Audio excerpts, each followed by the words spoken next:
Bonjour à tous, je m'appelle Julie. Bonjour à tous, moi c'est Tristan et nous sommes vos professeurs de français. Nous sommes déjà au mois d'août et quand on dit mois d'août, en France on dit Farniente. vacanza.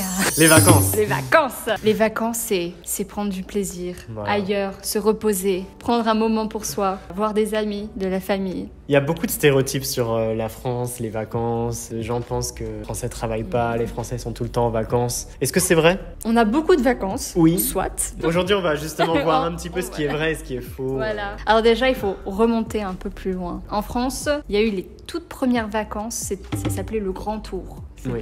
en Europe, des grands aristocrates, des grands riches, Voilà. qui faisaient des voyages pour cultiver cet intérêt sur différents thèmes. Voilà, c'est ça. C'était aussi un moyen de rencontrer des prétendantes qui pouvaient être d'autres dynasties royales. Voilà. Voilà, donc il y avait pas mal d'écrivains, de philosophes Oui. qui partaient dans ces voyages. Mhm. Les plus connus en France, c'est certainement Montesquieu et Stendhal, par exemple. Et par la suite, ça s'est pas du tout démocratisé tant que ça. Non, oui, ça restait vraiment une toute petite partie de la C'est- population. ouais, c'est sous Napoléon III qu'il y a eu les premiers jours de congés payés en France. Mais c'est pas resté longtemps. Et c'est vraiment en 1936 Voilà, en 1936 que sont apparus. les vrais congés payés pour tous. Ouais. De là, il y a eu des vagues Oui, voilà. de touristes. Et la spécificité des vacances en France, enfin en Europe je pense, mais surtout en France, c'est que pour nous, vacances égale été. On a 5 semaines de congés payés qu'on peut choisir le long de l'année. Mais souvent, les gens vont les garder pour l'été.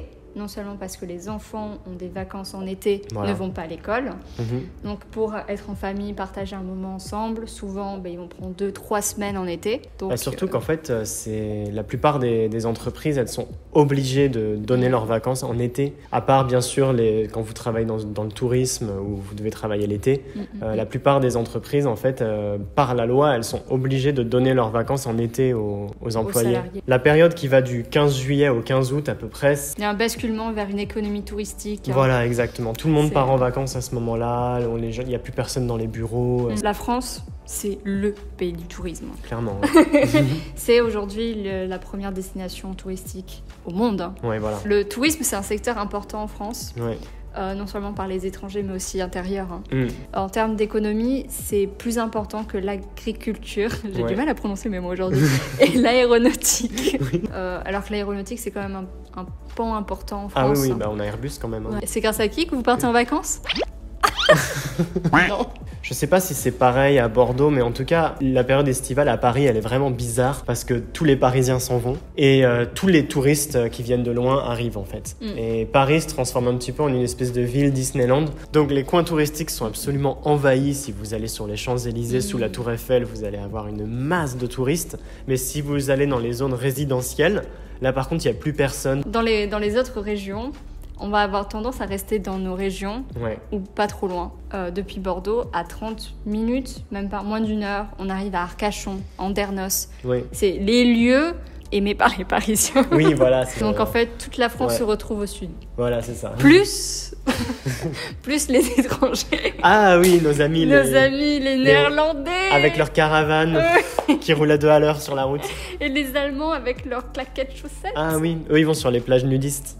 En fait, c'est marrant parce que la France, en été, on retrouve des gens différents. Ouais, c'est ça. Bon, nos voisins, surtout du Nord, ouais, les Hollandais, les Belges, ils viennent énormément en France, mais eux, ils viennent pas vraiment à Paris. Ils viennent avec leur voiture, ils descendent, ils viennent chez toi. Ils viennent chez Juju. En Provence, il y a beaucoup d'Anglais aussi, qui conduisent avec leur volant du mauvais côté. Là. Moi, j'ai l'habitude avec ma famille, comme la plupart des Parisiens, on descend, on prend l'autoroute. C'était un jeu avec mon frère de voir les plaques d'immatriculation des voitures et de savoir d'où ils viennent. Sur la frontière espagnole, Mhm. il y a beaucoup d'étrangers en fait sur la route. Il y a des camions par exemple qui viennent de Lettonie et même en fait les voitures du pays, de France, mais sur les plaques il y avait marqué Ah oui, 75. ouais 75, Évidemment. 33. Comme on a une diversité sur les plages, etc.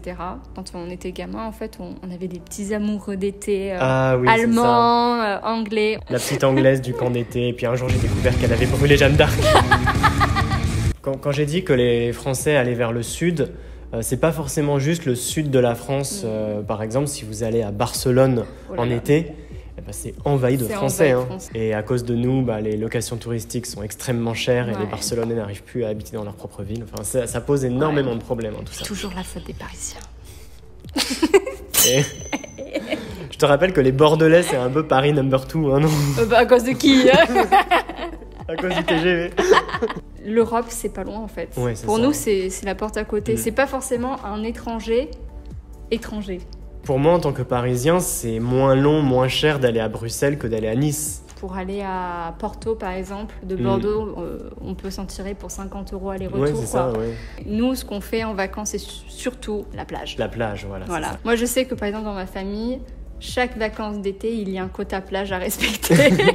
Toute l'économie de la France, en fait, se redirige sur les plages. Les étudiants, ils sont en vacances pendant très longtemps, en général, d'avril jusqu'à septembre. On a un truc très spécial, c'est ce qu'on appelle les petits boulots, les jobs d'été. Voilà, le mec qui empile les transats. Le vendeur de beignets. Et les étudiants vont beaucoup travailler pendant l'été pour se faire de l'argent, pour pouvoir éventuellement eux-mêmes faire un petit voyage ensuite. Moins souvent, les gens vont se diriger vers la montagne. Voilà. Moi, je suis team montagne.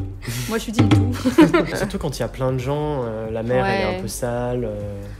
Ça dépend des plages. Ouais. Pour l'océan Atlantique, déjà, c'est ultra propre parce qu'il y a des associations, il y a vraiment des règles à respecter. Alors, cette année, c'est un peu particulier. Déjà, l'année dernière, en 2020, avec la crise Covid. Enfin, ça a été étrange comme vacances. Ouais. Et cette année, alors, tout a réouvert en France. Il y a un passeport vaccinal qui s'est monté.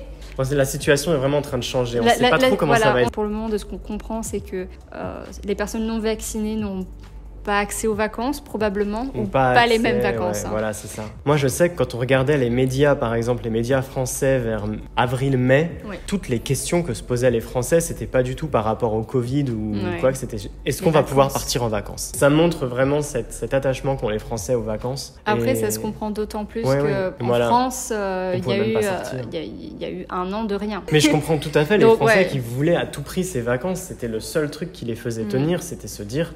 Cet été, on va pouvoir partir en vacances avec la famille, on va pouvoir aller sur la plage. C'est ça, se dire que tous les efforts ne seront pas en vain. Ouais. Non. Parce que sinon, les gens allaient péter un câble. Donc là, il y a la vaccination cet été, peut-être que ça va aider un peu, mais... On espère. Enfin, je sais que les médecins, ils disent que ça va faire comme l'an dernier. En septembre, on va devoir reconfiner. Ça va pas être joli. Ouais.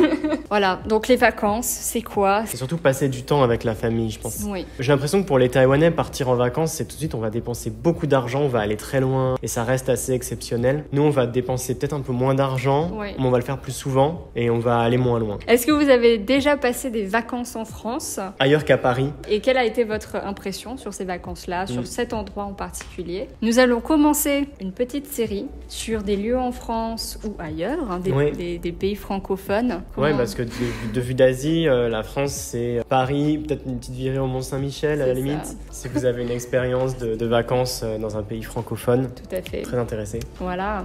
Donc vous pouvez peut-être partager cette expérience avec nos autres abonnés. Donc si vous avez aimé cette vidéo, Tristan, que faut-il faire? Manger des produits laitiers. C'est nos amis pour la vie. Oui.